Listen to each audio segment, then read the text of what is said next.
Olá, bem-vindo à 12ª temporada do PQU Podcast, o podcast para psiquiatras em formação. Aqui é evidência com opinião. Eu sou Luiz Alberto Etten e é uma satisfação tê-lo como ouvinte.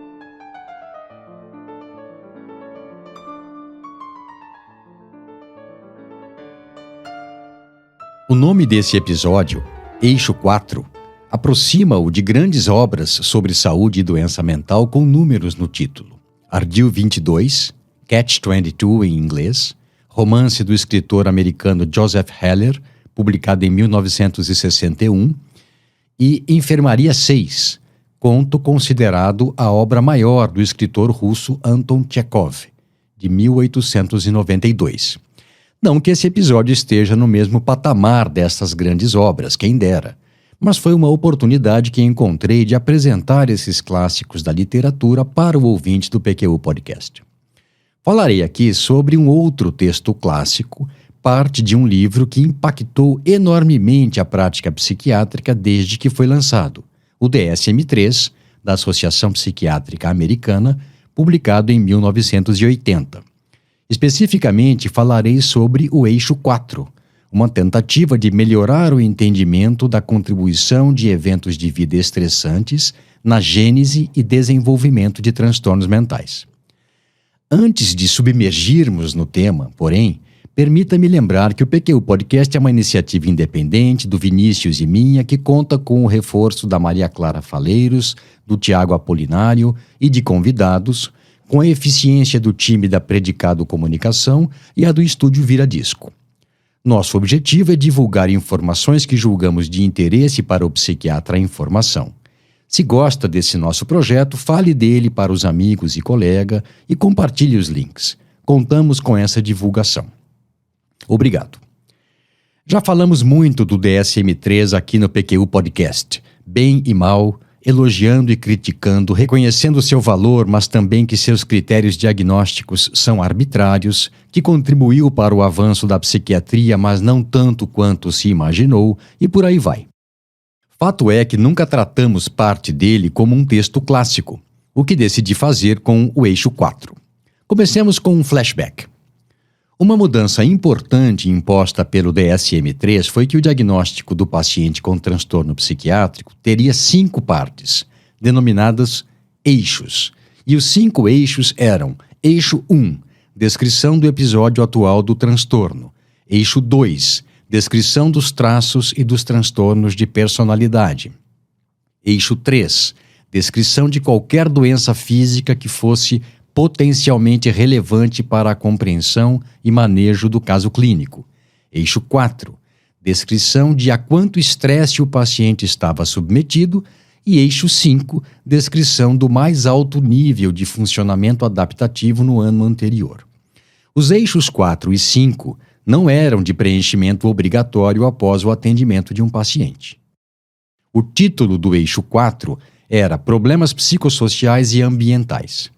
Ele deveria ser utilizado, portanto, para descrever questões psicossociais e do entorno da pessoa que a afetavam. Continha 2 itens, uma lista de eventos estressantes que poderiam contribuir para o desenvolvimento ou exacerbação do transtorno mental e uma classificação desses estressores. Essa classificação tinha 2 partes, o tipo de estressor, ocorrências reais ou temidas, e a sua intensidade, que variava de 0 a 7. 0 seria não especificado, 1, nenhum estressor, 2, mínimo, 3, leve, 4, moderada, 5, grave, 6, extrema e 7, catastrófica. No DSM-3, um estressor é um evento real ou antecipado que desencadeia estresse no paciente. Para uma criança, por exemplo, a antecipação da perda de um amigo era considerada estressor de intensidade 4, moderado. Um aspecto curioso é que o estressor tanto podia ser causa, um fator precipitante, ou consequência, uma resultante do transtorno que o paciente apresentava. Por exemplo, a úlcera péptica de um paciente cuja gênese parecia relacionada com fatores psicológicos, incluindo problemas conjugais e dificuldades profissionais, que se tornava também fator estressante, resultante do incômodo e limitações que ela provocava. Nesse caso, por um cálculo que vou detalhar daqui a pouco, a intensidade do estressor era composta, ou seja, a soma do que provinha das brigas conjugais com o que era relacionado com o problema gástrico e da qual se fazia a média. A descrição do eixo 4 desse caso ficaria assim: eixo 4, estressores psicossociais, dificuldades conjugais e úlcera péptica, intensidade 5, grave. A intensidade composta é maior do que a dos dois componentes isoladamente, meio que uma média deles. A premissa por trás do eixo 4 era que conhecer os estressores psicossociais de um paciente com transtorno mental poderia auxiliar no tratamento no sentido de que permitiria elaboração de plano terapêutico que também levasse em conta maneiras de diminuir o estresse ou ajudar o paciente a desenvolver melhores modos de lidar com ele. Acreditava-se que, além disso, a informação contida nele poderia ajudar no prognóstico do caso, porque uma pessoa que desenvolvesse um transtorno mental sem que houvesse participação de estressores teria menos chance de recuperação completa em comparação a outra em que sintomas semelhantes surgiram quando ela estava sob estresse. Sabe-se, e sabia-se já por ocasião da publicação do DSM-3, que um evento qualquer pode ser estressor para uma pessoa e não para outra. Por isso, a classificação indicava o nível de estresse que uma pessoa comum da mesma idade experimentaria se submetida aos estressores listados para um paciente. Um detalhe importante e bem revelador da arbitrariedade a que já me referi quando lembrei das críticas que já fizemos ao DSM-3 é que estressores somente eram tidos como significativos na causação de transtornos psiquiátricos se fossem de nível igual ou maior que moderado. Abaixo desse nível, não se considerava que o estressor contribuíra para o episódio atual do transtorno. No DSM-3R, houve mudanças dessa gradação e ampliou-se a lista de estressores. Além disso, estressores de nível mínimo e leve foram fundidos no nível 2, de modo que, ao invés de 7 níveis, passou-se a 6. O intuito por trás dessa simplificação era melhorar a confiabilidade.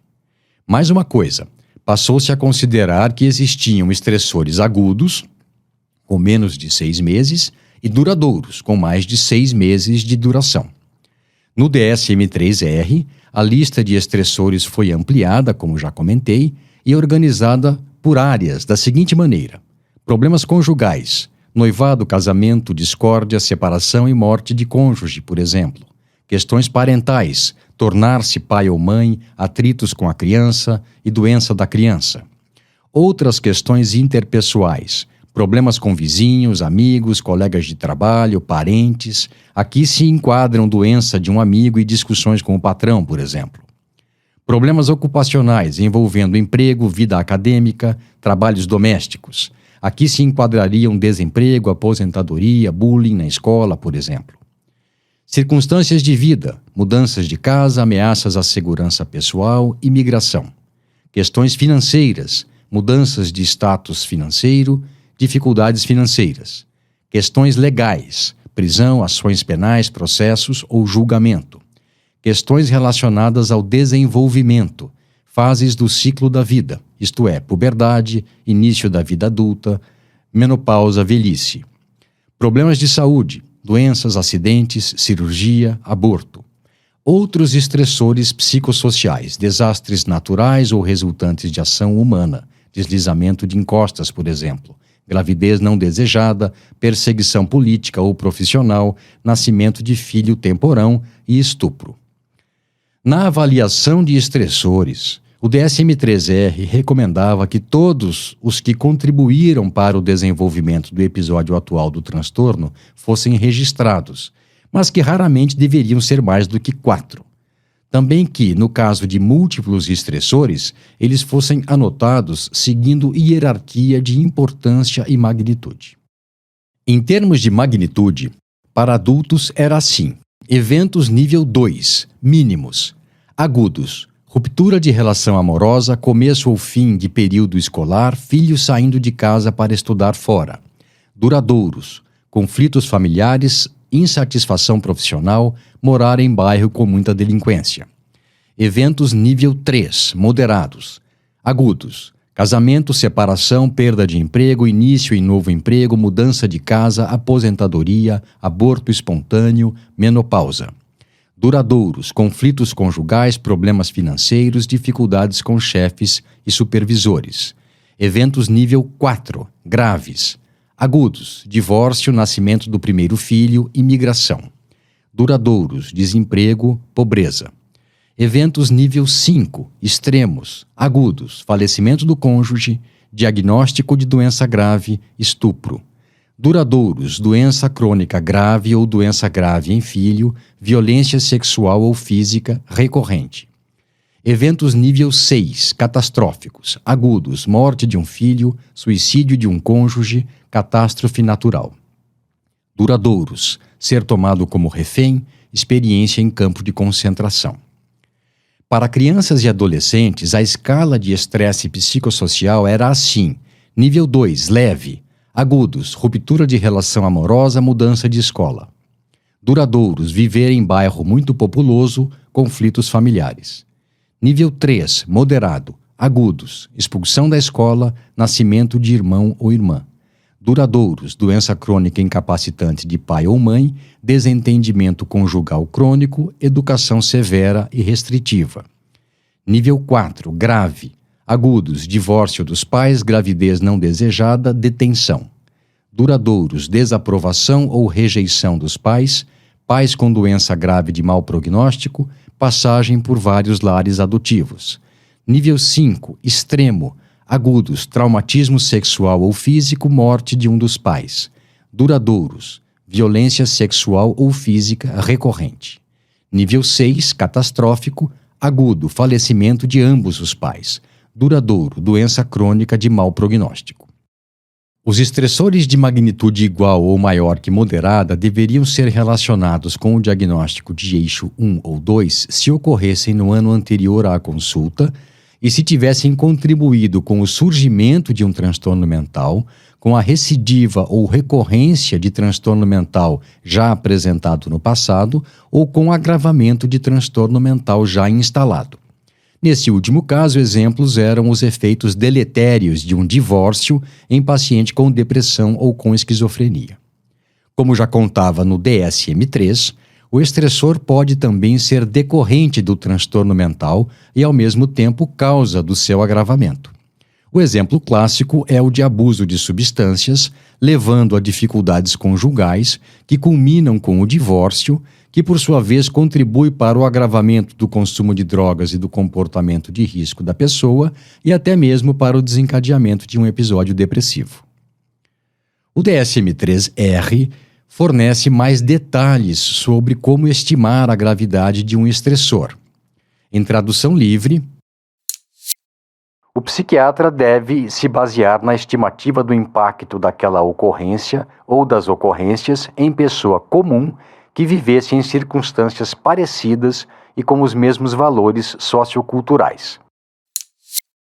Devia-se considerar nessa estimativa o grau de mudança causado pelo estressor na rotina de vida da pessoa, em que medida o estressor era desejado e dependia do seu controle, e o número de estressores. Por exemplo, uma gravidez desejada é habitualmente menos estressante do que uma não planejada.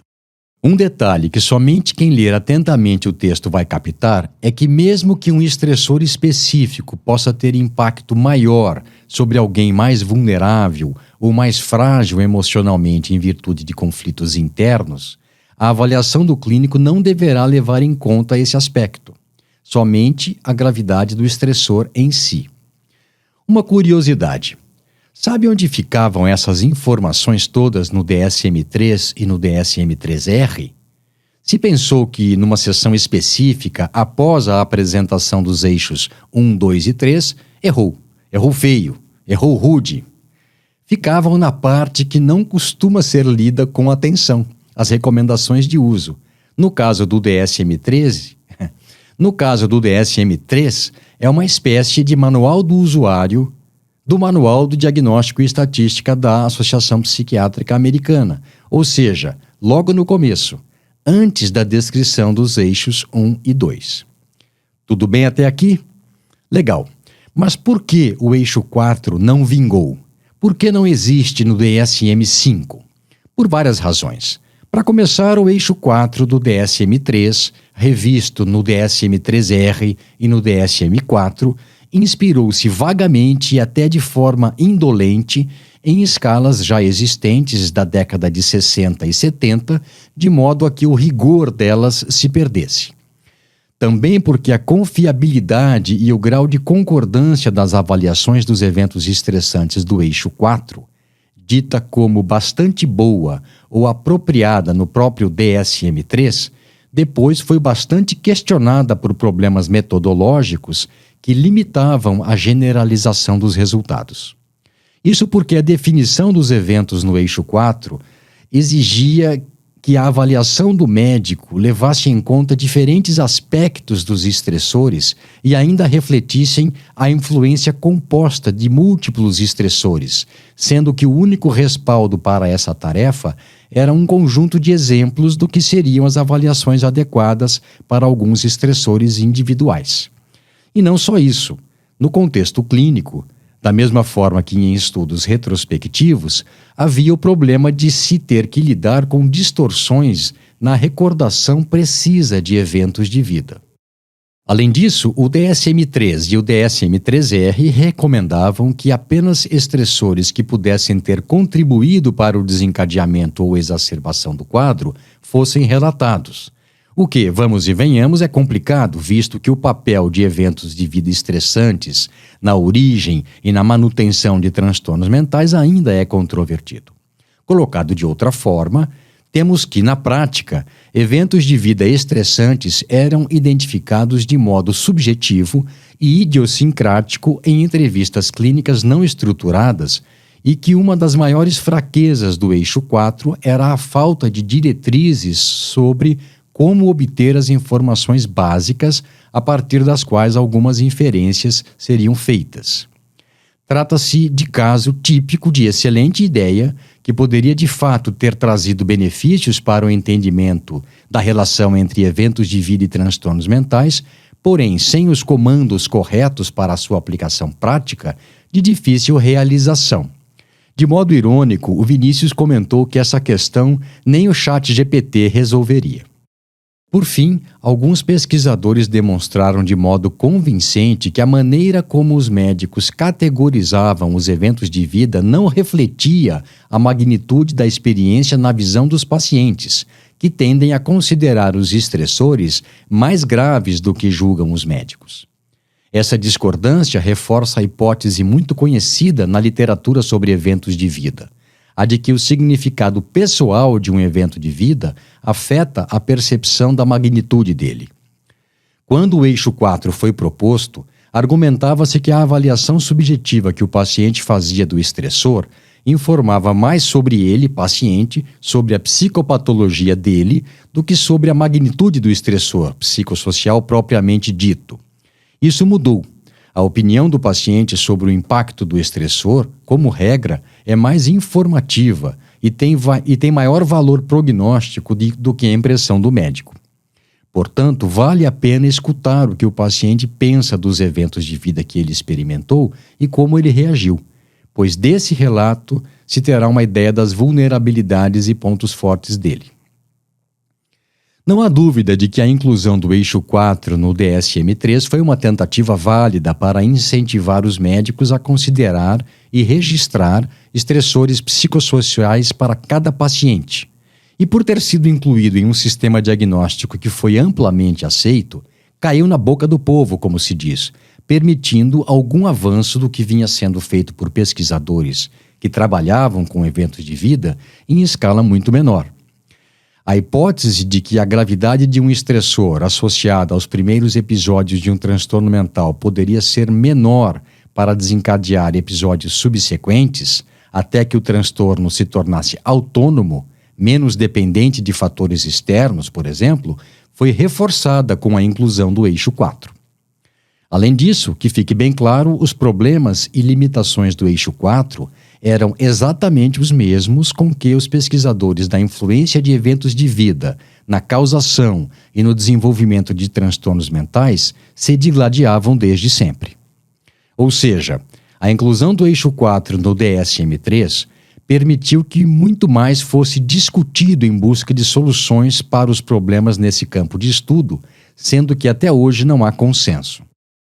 Com o eixo 4 do DSM-3, pretendia-se que se conseguisse sumarizar o papel dos estressores no desenvolvimento e na exacerbação do transtorno mental diagnosticado. Não há dúvida de que foi expectativa muito ambiciosa. Vários erros, já apontados na época de sua publicação e hoje se sabe, foram cometidos. Há muito tempo, desde antes da publicação do DSM-3, estudiosos de psiquiatria social argumentam que haveria relação direta entre a intensidade percebida de um evento estressante com o quanto ele resultou em mudança na vida da pessoa que o vivenciou. Não sei se percebeu, mas isso vai no sentido oposto ao que o manual do usuário do DSM-3 e do DSM-3R sugeria, que se avaliasse o estressor em si, o impacto que ele teria em uma pessoa comum e não como era percebido ou como impactava o paciente. Outro aspecto muito criticado foi o de se combinar todos os estressores fazendo uma espécie de nível final médio da soma de cada um deles, quando, na verdade, na presença de estressor de magnitude maior, os menos intensos ficam em segundo plano. Não foram poucos os estudos que sugeriram que, desde que houvesse treinamento adequado, o eixo 4 do DSM-3, principalmente depois de sua revisão no DSM-3R e no 4, podia ser usado na clínica para registrar dados de estressores psicossociais de forma tão confiável quanto com métodos de avaliação de vida, de eventos de vida, muito mais complicados. Mesmo com esse treinamento, contudo, 2 cuidados devem ser tomados. Primeiro, fazer a arguição sobre estressores por categorias. E segundo, não se preocupar em fazer uma média de todos os estressores, e sim com identificar os de maior magnitude no caso de um paciente. Um comentário mais. Não sou daqueles que acham que o eixo 4 foi mais uma coisa mal feita no DSM-3, pelos motivos que já expus e porque achei tentativa válida e que deu algum resultado. Expandiu a discussão sobre a participação de estressores na história de pacientes com transtornos mentais. Também não sou daqueles que pensam que o DSM-3 foi um erro responsável por retrocesso na prática psiquiátrica. Não dá para jogar a água da banheira fora com o bebê junto. Houve arbitrariedade e influência política na elaboração do DSM-3? Sim.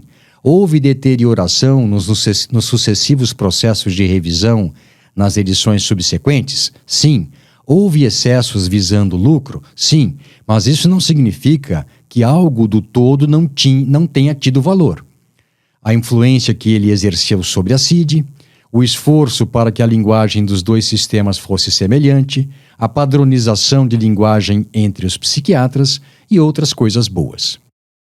Lembro-me, inclusive, de ter usado o DSM-3 em consultas para mostrar para pacientes que alguns eventos de vida, mesmo positivos, o filho saindo de casa para estudar fora, casamento, gravidez, mudança para uma casa melhor ou mesmo uma promoção no trabalho, eram estressores, tanto que constavam num livro de psiquiatria como tais. Em geral, essa informação trazia alívio e permitia que a pessoa se situasse melhor quanto ao momento de vida. Continuando, na introdução do DSM-5, lê-se: o eixo 4 do DSM-4 cobria problemas ambientais e psicossociais que poderiam afetar o diagnóstico, o tratamento e o prognóstico de transtornos mentais. Embora esse eixo fornecesse informação útil, mesmo que não utilizado com a frequência desejada, a força-tarefa do DSM-5 recomendou que o DSM-5 não desenvolvesse classificação própria de problemas psicossociais e ambientais e que se utilizasse para esse fim os códigos Z da CID-10. Muito bem, não sei se deu para perceber, mas preparamos esse episódio para motivá-lo a levar em conta a participação de eventos de vida na formulação do caso clínico do paciente, independentemente de haver ou não relação causal com o transtorno que ele apresenta. Se quiser fazer isso de modo mais simples e personalizados, recomendamos que utilize checklist que adaptamos do que consta no artigo de Andrew Scoddle e no eixo 4, que descreverei agora. Ele contém 3 colunas. Primeira, setor da vida do qual faz parte o estressor. Segunda, estimativa de intensidade levando em conta o que pensa o paciente. E terceira, lista de problemas específicos em cada setor.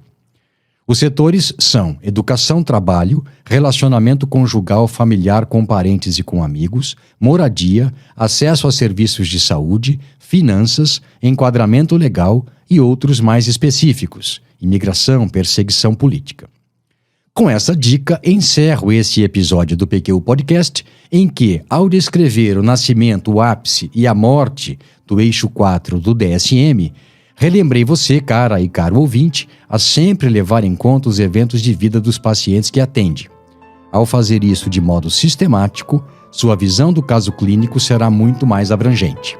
Um abraço e até a próxima.